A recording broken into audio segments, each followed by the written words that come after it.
Le stress pour les nuls. Alors ça veut dire quoi? Bon, ça veut pas dire que vous êtes nul, ça veut pas dire que je suis nul. Ça veut dire que le stress, c'est pas toujours facile à comprendre. Alors facile de dire je suis stressé, je me sens pas bien, etc. Bon. Oui, mais le stress, c'est quoi?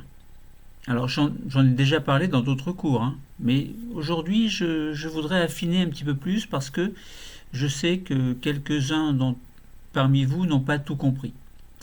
Donc là, ce que je vais faire trois niveaux d'explication. Alors, donc il va y avoir un certain nombre de choses qui vont être dites dans un premier temps, puis ensuite, si vous avez bien compris, vous pourrez quitter ce cours.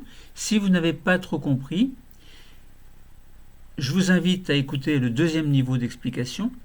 Et si à la suite du deuxième niveau d'explication, vous n'avez toujours pas compris, eh bien passez au troisième niveau d'explication. Hein, donc ce cours est divisé en trois parties.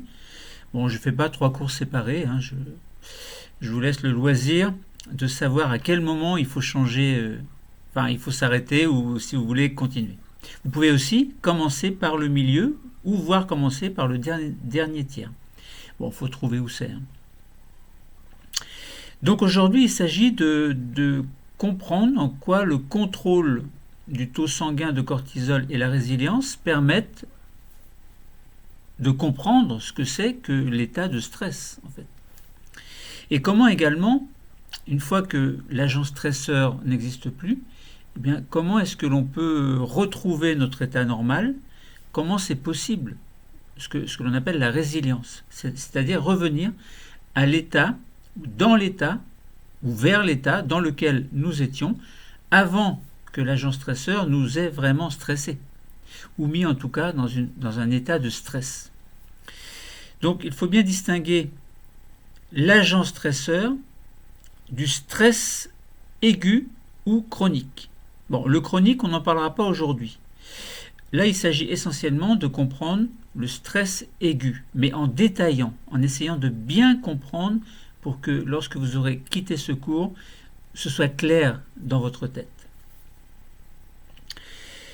Donc, le stress aigu, c'est un état qu'il y a en vous, en nous, lorsque nous faisons face à un agent stresseur. Autrement dit, lorsque nous sommes stressés, ça veut dire que nous sommes dans un état de stress aigu, par exemple. C'est-à-dire qu'il ne va pas durer longtemps.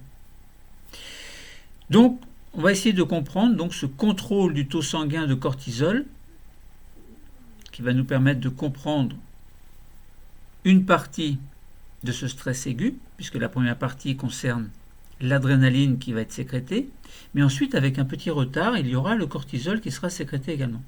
Et nous verrons que le cortisol lui-même va contrôler sa propre sécrétion et ainsi permettre à l'organisme de revenir dans son état normal, c'est-à-dire ce que l'on appelle la résilience. Voilà. Donc autrement dit, tout va très bien. Un agent stresseur se présente à nous. Nous réagissons inconsciemment de manière à lutter contre cet agent stresseur. Alors, il y a différentes façons de lutter. Ça peut être fuir, combattre ou autre chose. Et puis, nous allons essayer de voir donc en quoi ces hormones, adrénaline, cortisol, interagissent dans notre corps pour faire en sorte que nous puissions combattre cet agent stresseur. Alors, le cortisol, il exerce en retour un rétrocontrôle négatif sur la libération de CRH par l'hypothalamus et favorise le rétablissement de conditions de fonction durables. Alors là, on va un petit peu plus en avant, puisqu'on parle du cortisol, alors que d'abord, dans le cours, il va falloir parler de l'adrénaline. Alors, ce taux de cortisol, lui, il est soumis à une régulation. C'est ce que nous allons détailler, qui permet de limiter la durée et les effets de la réponse hormonale qui est induite par le ou les agents stresseurs.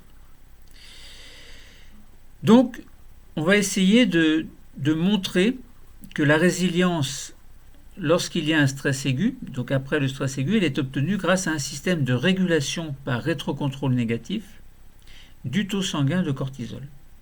Autrement dit, le cortisol lui-même, donc sa sécrétion, son taux plasmatique, va réguler le fait qu'il va être encore sécrété ou non par les glandes cortico-surrénales. Donc nous allons parler en parallèle donc, du système de régulation du cortisol sous forme d'un modèle que je vais vous expliquer tout à l'heure. Donc à la suite de ce cours, en fin de cours, vous devrez savoir extraire et organiser des informations pour schématiser une boucle de régulation neuro-hormonale. Donc il faut intervenir à la fois le système nerveux et le système hormonal. Vous devez savoir également positionner sur un schéma bilan les interactions entre les trois systèmes nerveux, endocriniens et immunitaires. Et savoir utiliser un modèle pour expliquer la notion de boucle de régulation neuro-hormonale et la notion de résilience. Donc,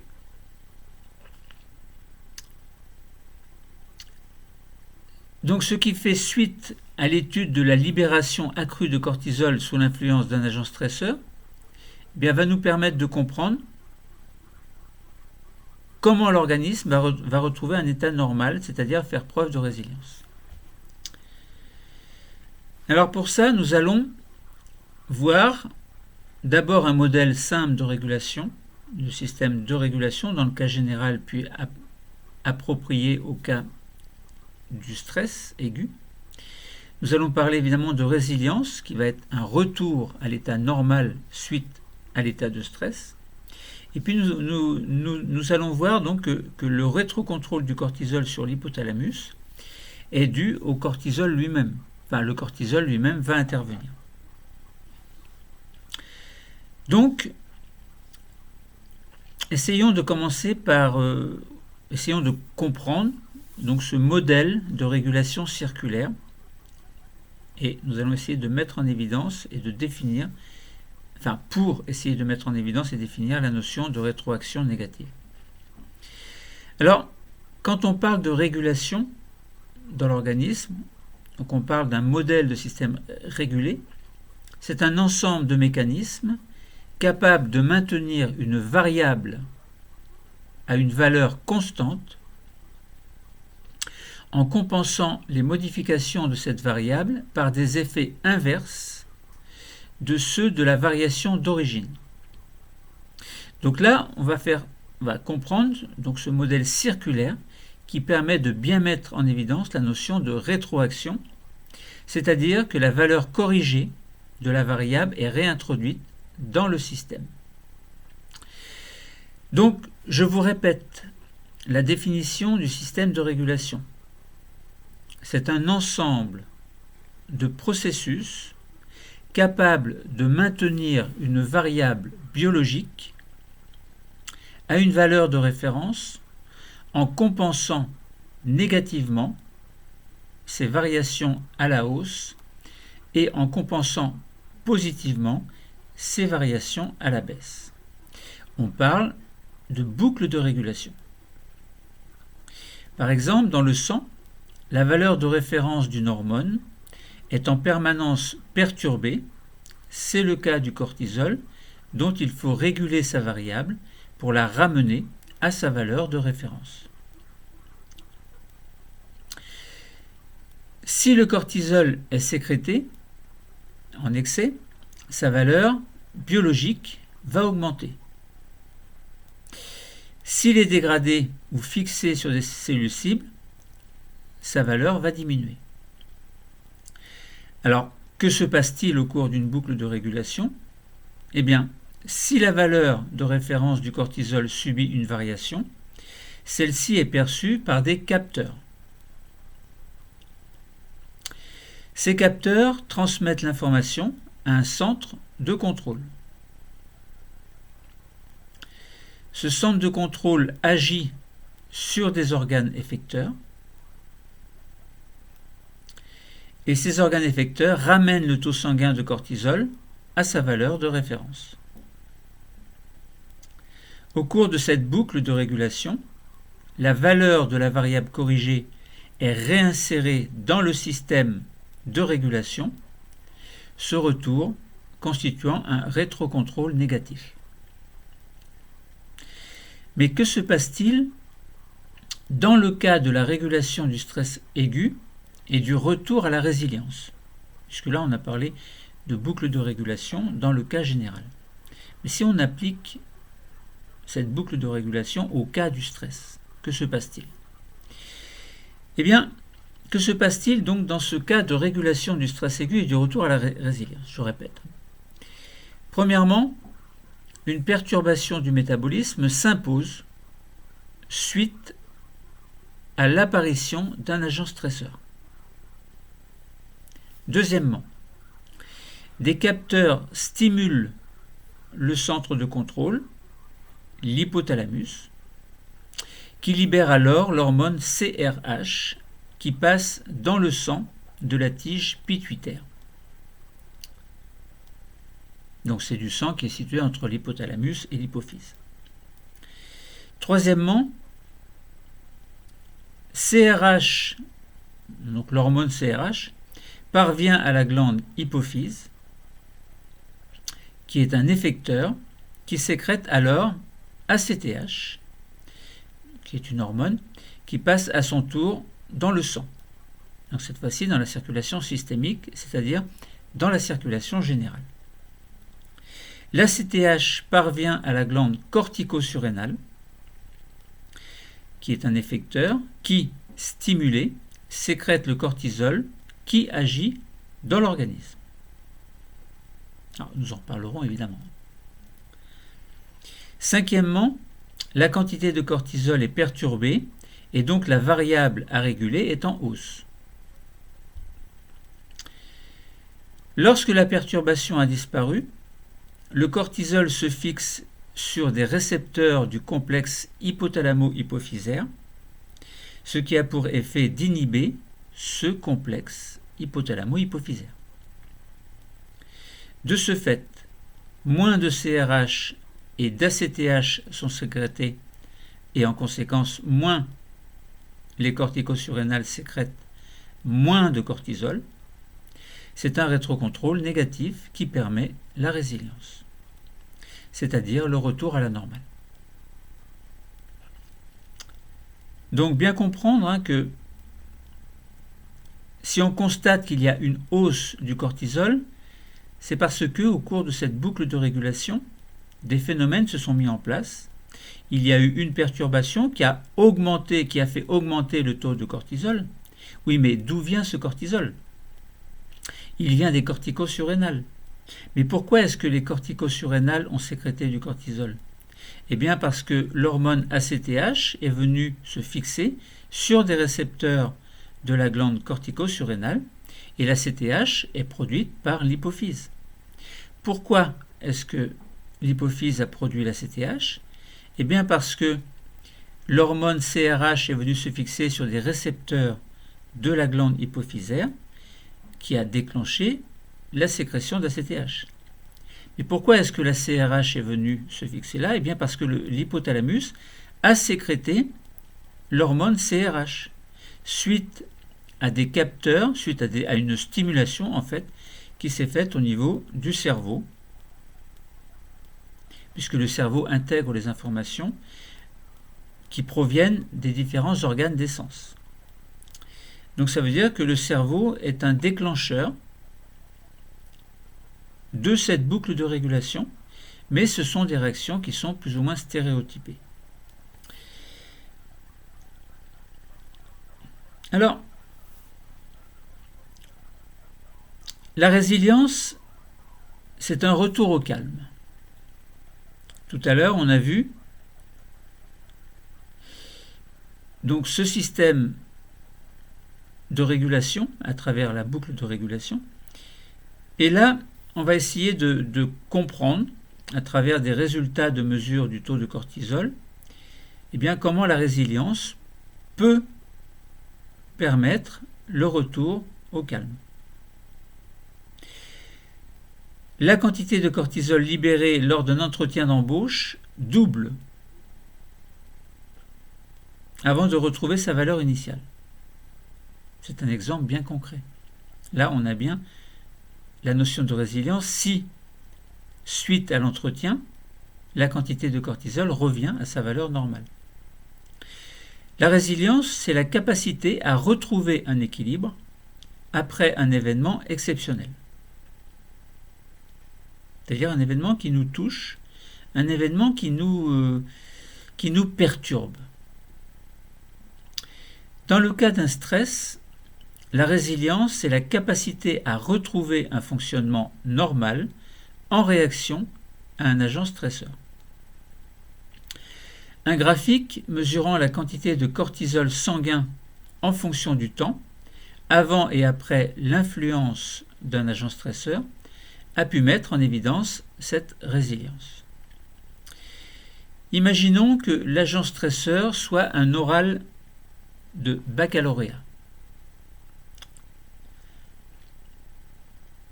Premier point, un groupe de 14 lycéens isolés lisait des magazines pendant 20 minutes.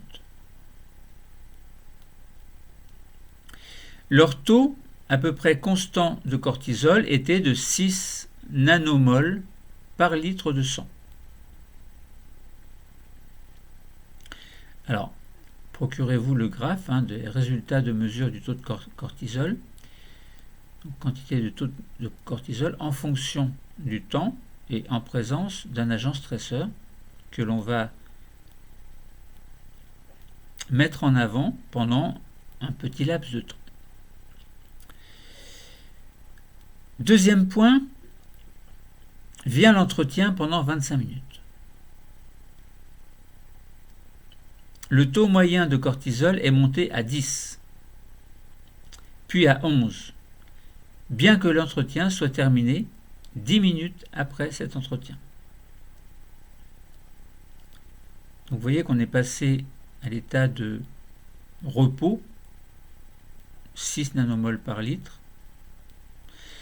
à 10 voire 11 nanomoles par litre. Donc on voit bien que pendant l'entretien et un petit peu après l'entretien, la quantité de cortisol a augmenté. Le taux est ensuite descendu régulièrement en 1 heure pour reprendre une valeur de départ à 6 nanomoles par litre de sang. Donc vous voyez que là c'est un stress aigu, tout va bien, le taux de cortisol est à sa valeur biologique normale, valeur de référence. L'entretien, le taux de cortisol augmente, fin de l'entretien, le taux de cortisol augmente encore un peu après la fin de l'entretien, puis finit par diminuer pour se stabiliser à la valeur de référence. Conclusion, l'agent stresseur, l'entretien dans ce cas, a fait augmenter le taux de cortisol sanguin, puis les lycéens ont retrouvé la résilience, donc l'équilibre de départ, une fois l'entretien terminé, donc une fois l'agent stresseur disparu. Il s'agit là d'un constat. Le problème est maintenant de savoir expliquer non seulement l'augmentation de cortisol et en conséquence ses effets, mais aussi son retour à la normale lorsque l'agent stresseur n'existe plus. Là, on a simplement constaté que le taux de cortisol augmentait. Mais on n'a pas expliqué d'où vient ce cortisol.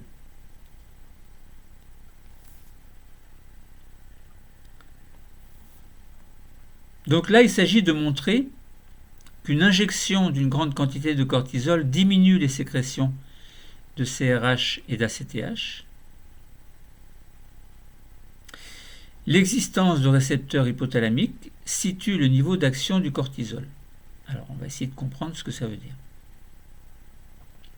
On dit qu'une grande injection de cortisol diminue les sécrétions de CRH et d'ACTH. Et là, on comprend que s'il y a un excédent de cortisol, ça veut dire qu'on va comprendre le mécanisme qui permet la résilience. En fait, le résultat, ce sera que le cortisol va se fixer sur des récepteurs du complexe hypothalamo-hypophysaire et empêcher la sécrétion d'une part de CRH par l'hypothalamus et d'autre part d'ACTH par l'hypophyse. Si vous avez compris ça, vous pouvez arrêter le cours.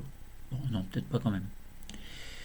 Alors, comme pour toutes les hormones, le cortisol se fixe sur des cellules cibles qui modifient alors leur métabolisme.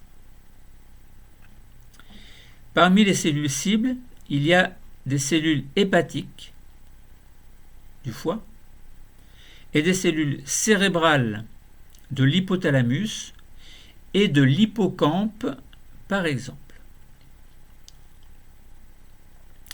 Suite à la fixation du cortisol sur les récepteurs cérébraux, on constate qu'étrangement, la concentration sanguine du cortisol lui-même est modifiée. Donc, le cortisol agit sur le cortisol. Ou plus exactement, la fixation du cortisol sur les cellules cibles cérébrales agit sur sa propre concentration sanguine. Comment c'est possible? Observons l'influence d'une injection unique de cortisol sur un seul graphique représentant les concentrations de CRH, d'ACTH et de cortisol en fonction du temps. Donc je vous invite à trouver ce graphique. Que montre une courbe témoin? Si CRH augmente, alors ACTH augmente,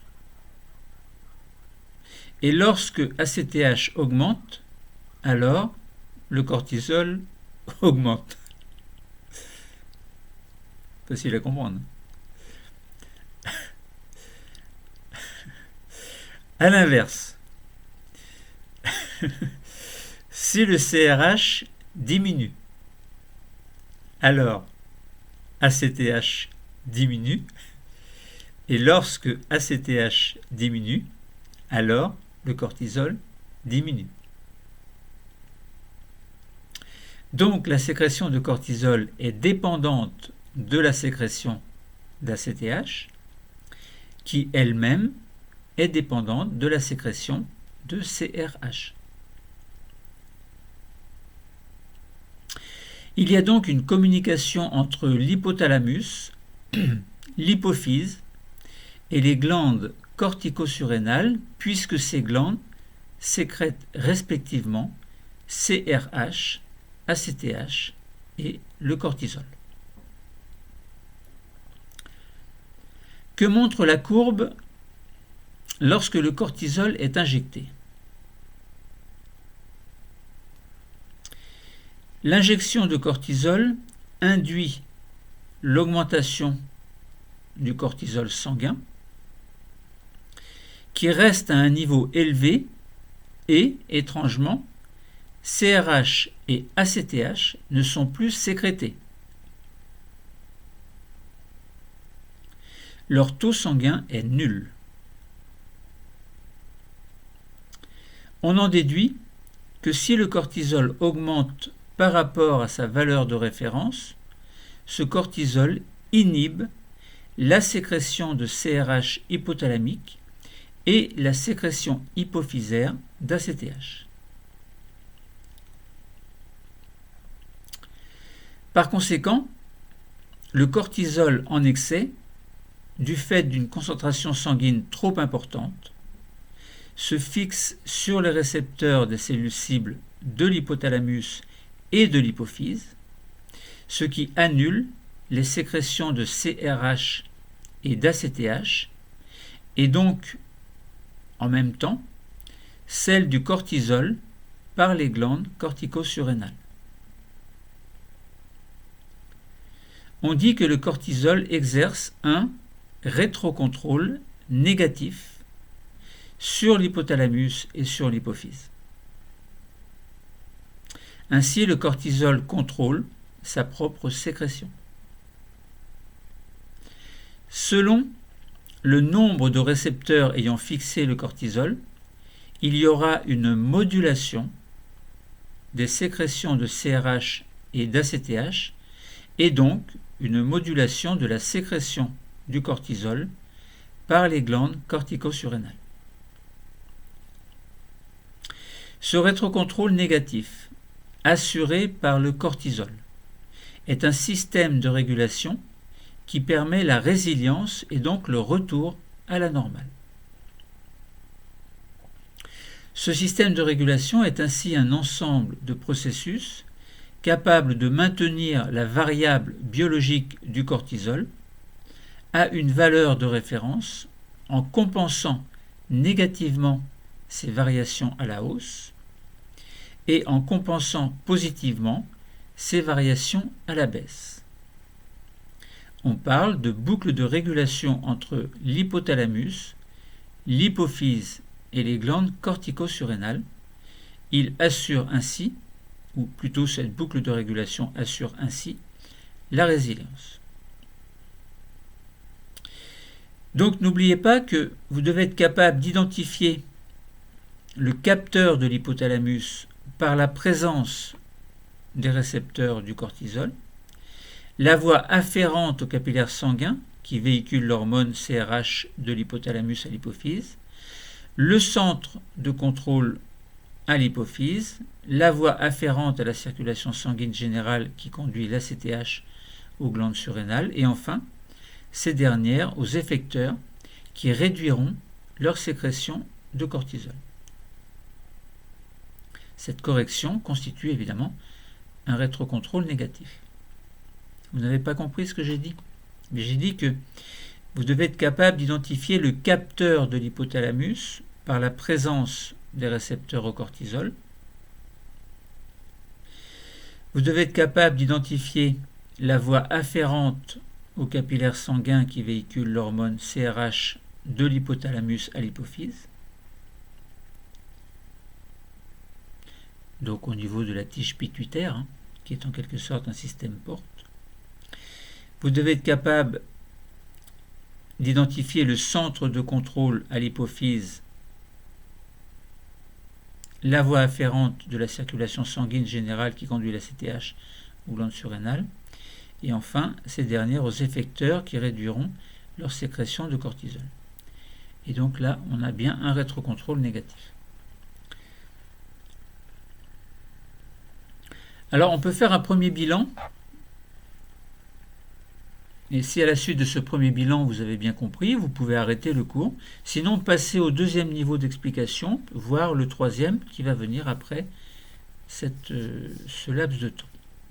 Donc premier bilan, la résilience permet le retour à l'équilibre de l'organisme par rétrocontrôle négatif du cortisol sur l'axe hypothalamo-hypophysaire. Le retour à un état d'équilibre se réalise grâce à une boucle de régulation par le cortisol lui-même. Des récepteurs au cortisol sont présents sur l'hypophyse et sur l'hypothalamus. La fixation du cortisol sur ces récepteurs inhibe l'hypothalamus et l'hypophyse qui, en réponse,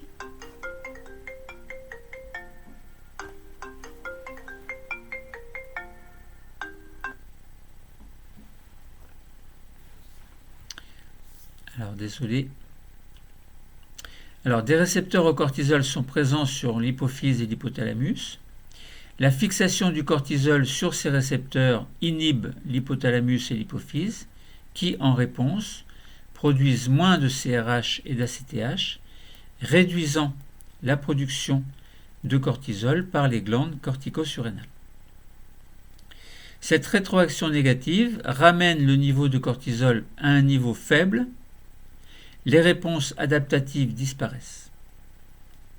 L'organisme revient peu à peu à son état initial, le stress ayant été surmonté. L'organisme témoigne ici de sa capacité de résilience face à une perturbation.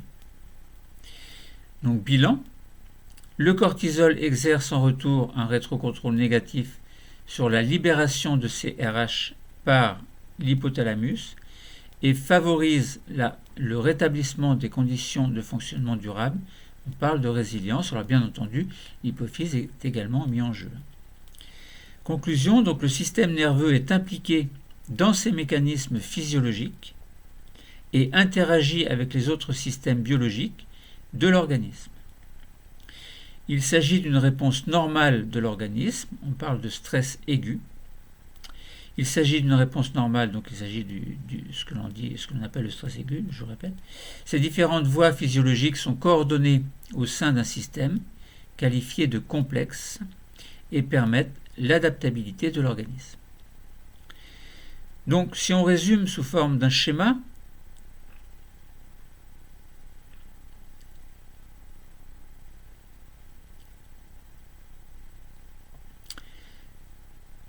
entre parenthèses, je vous invite à voir les vidéos suivantes concernant l'IFS Centre, 6 excellentes vidéos sur les traumatismes et la thérapie, dont celle-ci, traumatismes et leurs conséquences sur le cerveau. Alors, il faut les trouver, hein. Si vous ne les trouvez pas, dites-le moi, je vous enverrai un lien.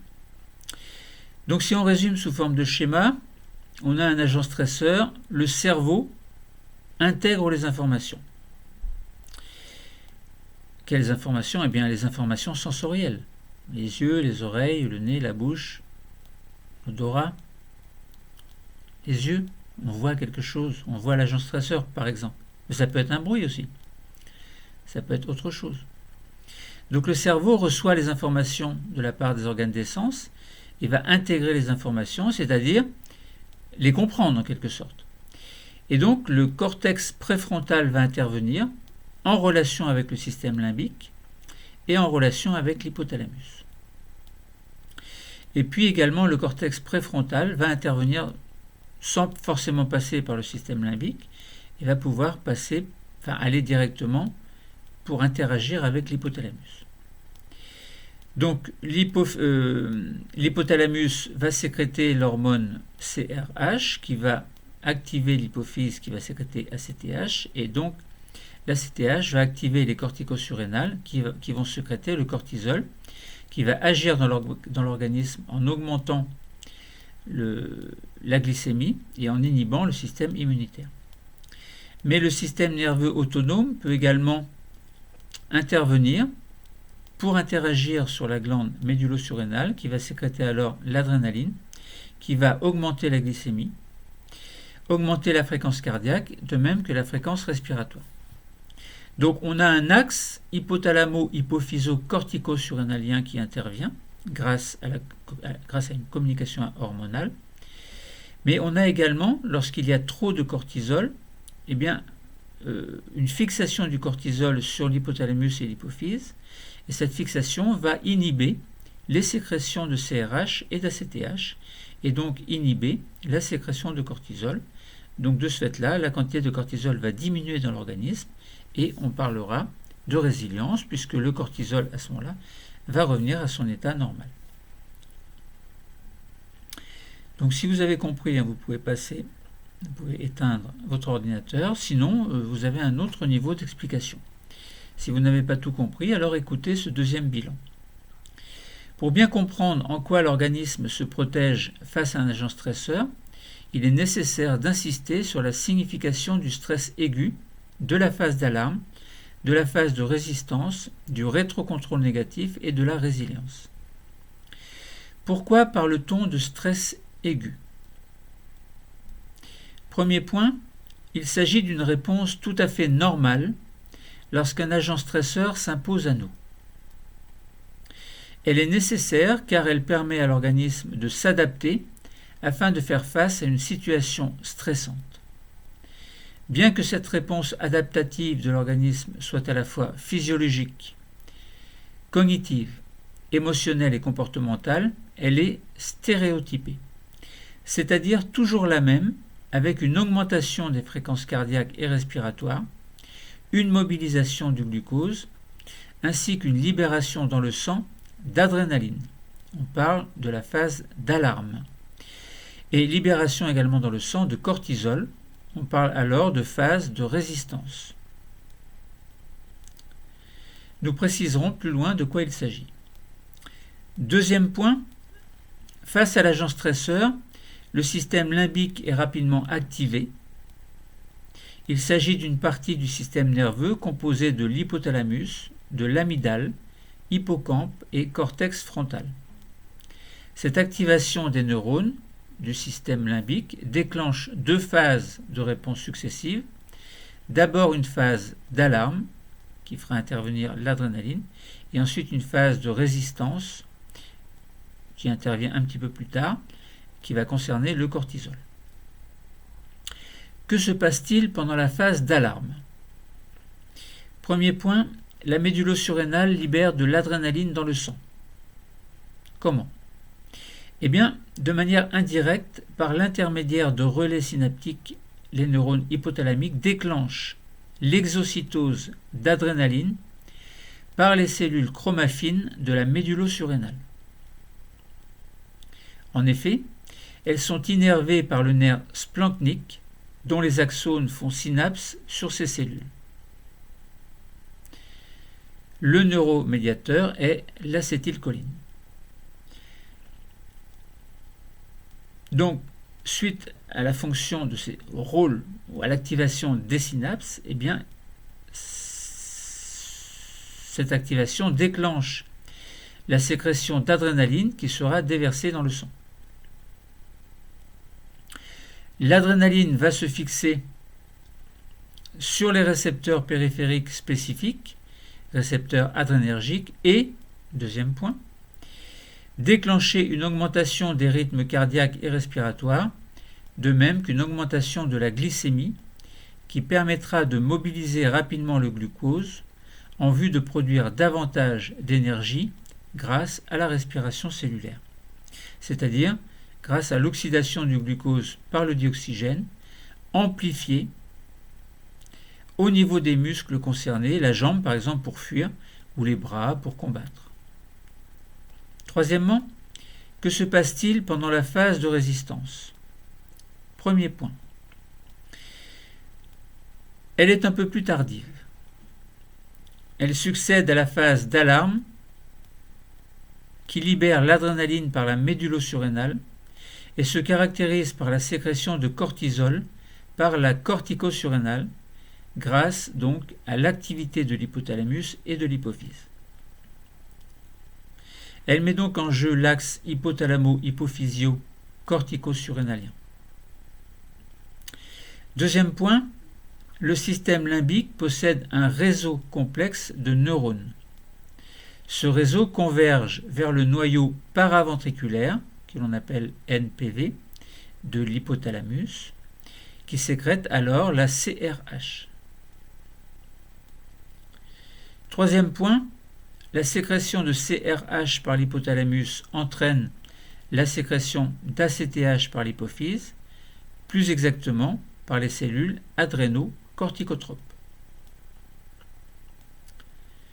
Quatrième point, la sécrétion d'ACTH entraîne la sécrétion de cortisol par les cellules de la glande cortico-surrénale. Les actions de l'adrénaline et du cortisol sont coordonnées. Celui-ci augmente le cortisol, augmente la glycémie et inhibe le système immunitaire. Et cinquième point, au cours des phases d'alarme et de résistance, les réactions physiologiques impliquent des réactions comportementales telles que la fuite ou le combat, mais aussi quelquefois la sidération, c'est-à-dire dans certaines conditions, dans certaines situations, une immobilisation complète, le sujet étant incapable de réagir. Quatrièmement, comment revient-on à l'état normal? C'est-à-dire, comment se fait la résilience comme s'il n'y avait pas eu d'agent stresseur? La réponse sera associée au rétrocontrôle négatif. Premier point, lorsque les processus des phases d'alarme et de résistance sont terminés, le cortisol lui-même va exercer un rétrocontrôle négatif sur les sécrétions de CRH et d'ACTH en se fixant sur les récepteurs des cellules cibles situées sur l'hypothalamus et sur l'hypophyse. Cette fixation a pour effet de faire revenir les taux des hormones à leur valeur de référence, valeur biologique, d'avant le stress aigu. En conséquence, les fréquences cardiaques et respiratoires, de même que la glycémie, reprennent leur valeur physiologique habituelle en absence de tout stress. C'est ce que l'on appelle la résilience. Deuxième point, les voies de communication nerveuse et hormonale agissent de manière coordonnée, complémentaire, ce qui permet à l'organisme de s'adapter aux agents stressants. Alors, si vous n'avez toujours pas trop compris, alors écoutez bien cet autre bilan. En situation de stress, l'organisme s'adapte en adaptant son comportement pour faciliter la résilience, c'est-à-dire le retour à l'état normal. Le stress aigu est un mécanisme d'adaptabilité qui permet la résilience et qui se divise en deux mécanismes. D'une part, une réponse immédiate à l'agent stresseur, et d'autre part, une réponse plus tardive à l'agent stresseur et le retour à l'équilibre appelé résilience. Premièrement, lors du stress aigu, quelle est la réponse immédiate à l'agent stresseur ? Essayons de comprendre en quoi consiste la réponse immédiate à l'agent stresseur. Tout va bien. Mais soudain, vous êtes interpellé par un agent stresseur, c'est-à-dire par un stimulus provenant de votre environnement ou de votre organisme. Stimulé, le système limbique intervient et envoie un message nerveux vers les glandes médulo-surrénales qui, en retour, sécrètent de l'adrénaline qui représente un message hormonal. L'adrénaline a des effets sur l'organisme. Augmentation de la fréquence cardiaque, augmentation de la fréquence respiratoire et libération de glucose dans le sang, donc la glycémie augmente. Essayons de préciser davantage. Premier point, certaines structures du cerveau et les voies nerveuses sont impliquées lors du stress aigu. Deuxième point, en effet, lorsque l'agent stresseur est identifié, le système limbique est activé, notamment les structures impliquées dans les émotions comme l'amygdale. Ces structures envoient alors des messages nerveux qui seront transmis à différents organes cibles, dont les glandes médulo-surrénales, qui sécrètent alors l'adrénaline. Troisième point, les effets de l'adrénaline vont se faire sentir suite à sa fixation sur les organes cibles. Les conséquences seront l'augmentation des rythmes cardiaques et respiratoires et la libération de glucose dans le sang, autrement dit l'augmentation de la glycémie. Donc il y aura plus de glucose et plus de dioxygène du fait de l'augmentation du rythme respiratoire et l'augmentation du rythme cardiaque. Et vu que le sang circule plus vite, le glucose et le dioxygène arrivent plus vite là où les organes vont être mobilisés pour réagir, telle la fuite ou la défense par exemple. Donc en résumé, la réponse immédiate face à l'agent stresseur fait intervenir la voie nerveuse grâce au système limbique, qui envoie des messages nerveux à la glande surrénale, qui sécrète alors de l'adrénaline, qui augmente le rythme respiratoire, le rythme cardiaque et la glycémie, afin de réagir au plus vite face à l'agent stresseur. Deuxièmement, lors du stress aigu, en quoi la réponse tardive à l'agent stresseur permet-elle le retour à l'équilibre, c'est-à-dire la résilience? Essayons de comprendre cette réponse tardive et comment la résilience est possible, donc le retour à l'état normal. La réponse tardive face à l'agent stresseur fait suite à la réponse immédiate vue précédemment qui faisait intervenir la voie nerveuse grâce au système limbique qui envoyait des messages nerveux à la médulo-surrénale, qui sécrétait alors de l'adrénaline, qui augmentait les rythmes cardiaques et respiratoires et la glycémie. Ceci afin de réagir plus vite face à l'agent stresseur en mobilisant une grande quantité d'énergie. La réponse tardive face à l'agent stresseur fait intervenir la voie hormonale grâce au complexe hypothalamo-hypophysaire qui envoie des messages hormonaux à la glande cortico-surrénale qui sécrète alors le cortisol qui facilite la libération de glucose plasmatique et, entre autres, qui inhibe certaines fonctions de la réponse immunitaire. Concrètement, lorsque l'agent stresseur est détecté, donc perçu par les organes des sens qui mobilisent alors les fonctions cérébrales, et bien, l'hypothalamus libère une hormone, la CRH, qui stimule la sécrétion d'ACTH par l'hypophyse, laquelle hormone agit sur la glande cortico-surrénale qui sécrète alors le cortisol. On peut se demander ce qui se passe lorsque l'agent stresseur disparaît. C'est-à-dire qu'alors, le cortisol n'a plus lieu d'être présent. Et donc que le retour à la normale ou résilience impose la disparition de ce cortisol. En réalité, le cortisol peut se fixer sur des récepteurs de l'hypothalamus et de l'hypophyse, ce qui provoque l'inhibition du complexe hypothalamo-hypophysaire. Par conséquent, l'hypothalamus libère moins de CRH et donc moins d'ACTH par l'hypophyse et donc moins de cortisol par la cortico-surrénale. Autrement dit, le cortisol lui-même inhibe sa propre sécrétion. Ce mécanisme est appelé rétrocontrôle négatif. Il est à l'origine de la résilience, c'est-à-dire au retour à la situation normale de l'organisme. Essayons de résumer cette réponse tardive puis la résilience. Première étape, un stimulus se présente, c'est un agent stresseur. Deuxième étape, il est détecté par les organes des sens, ce qui induit une libération, pas une libération, mais une intégration de la part de certaines zones du cerveau qui activent l'hypothalamus.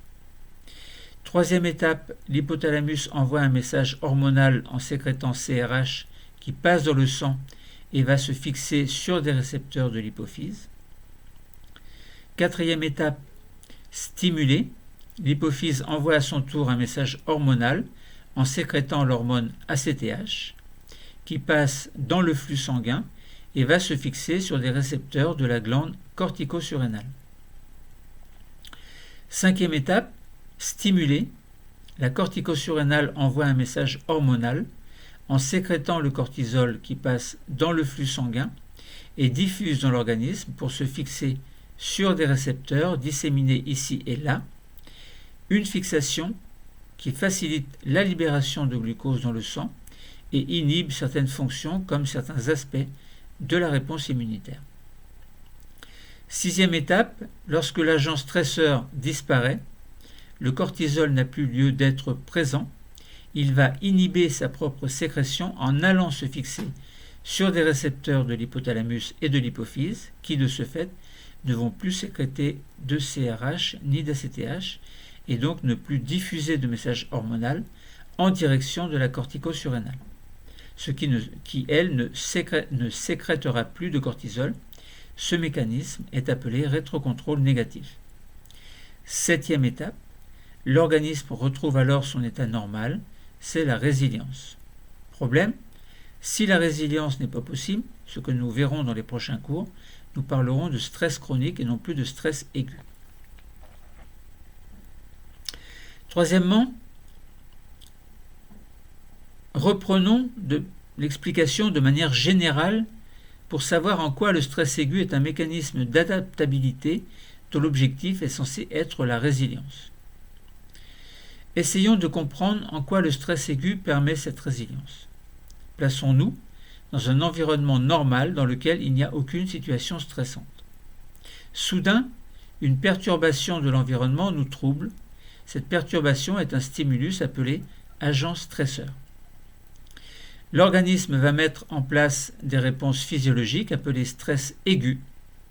Il s'agit d'une adaptation physiologique de l'organisme, donc une adaptation de l'organisme qui va permettre le retour à l'équilibre, c'est-à-dire le retour à la résilience, état dans lequel nous étions avant la perturbation. Essayons de préciser davantage. Premier point.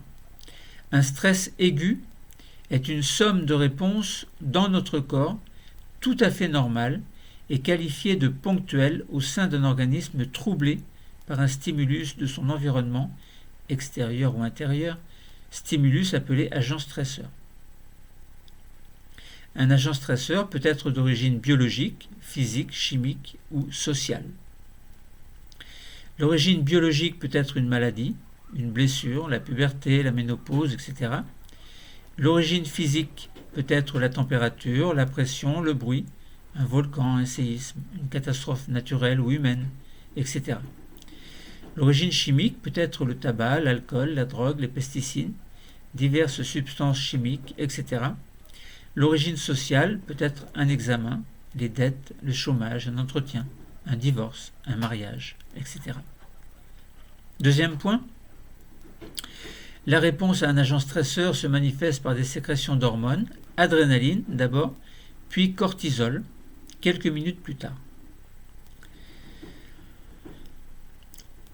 Donc le cortisol est une hormone dont le rôle sera globalement d'augmenter les fréquences cardiaques et respiratoires, de même que la glycémie, alors rôle plutôt adapté à l'adrénaline.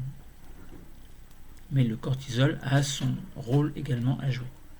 L'ensemble de ces réponses assure un approvisionnement rapide aux organes qui assureront par exemple la fuite ou la défense, organes qui auront besoin d'énergie supplémentaire que la respiration cellulaire amplifiera. En effet, plus de glucose et de dioxygène arrivera aux muscles et donc plus d'oxydation du glucose par ce dioxygène, avec pour conséquence plus d'ATP produit, donc adénosine triphosphate, et donc d'énergie mobilisable, puisque l'ATP est une molécule assurant ce rôle énergétique pour les réactions du métabolisme qui en ont besoin, en l'occurrence ici les contractions musculaires pour fuir ou pour se défendre face à l'agent stressant. Troisième point, suite à ces réactions, l'organisme va retrouver l'état dans lequel il était avant l'apparition de l'agent stresseur. On parle de résilience, qui est la capacité de l'organisme à retrouver son état d'équilibre après avoir été exposé à un agent stresseur. L'un de nos problèmes à résoudre sera de découvrir comment cette résilience est possible. Eh bien, en fait, non, parce qu'on l'a déjà fait. Et donc, ce cortisol est fortement impliqué. Voilà pour les généralités concernant le stress aigu en réponse à l'agent stresseur. On a vu tous les détails relatifs à la réaction immédiate et la réaction tardive. Le cours est terminé. Merci.